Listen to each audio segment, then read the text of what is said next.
A big building, a group of strangers wandering around the halls, and others searching for the right lecture room. And there you are. You want to find a few chosen people among this group of strangers, but while concentrated on finding them, you don't even know who else you're missing out on. Business opportunities just passed by.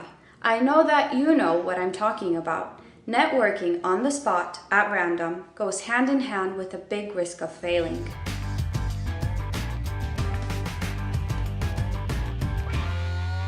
If you want to attract attendees to your event, you need to provide them with authentic value, like giving them the opportunity to establish valuable relations. This is also important at internal events. For example, do you want to create a stronger bond between employees who work in the office and the ones who work remotely? Events come in handy here.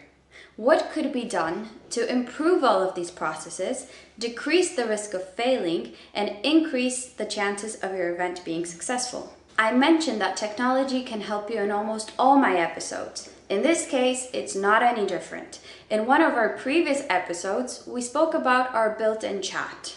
We focused on attendee organizer communication. This tool broadens the attendees' possibilities. The chat allows them to make contact before, during, and after the event.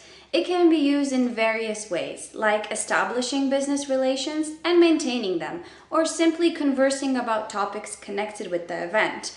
But of course, the list goes on and on. Good apps allow you to arrange meetings, and they're synchronized with your calendar.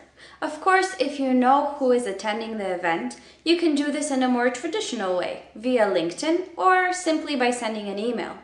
But what do you do if you don't know who is planning to show up at the event, or you don't know how to contact them? This is exactly the situation when the feature of arranging a meeting could be useful. You can reach everyone who joined the mobile app, build relations via the chat, and even go a step further, set up a meeting. A meeting which will automatically be added to your calendar and which you will be reminded about before it begins. The last element today are business cards, or rather, what you should use instead of them.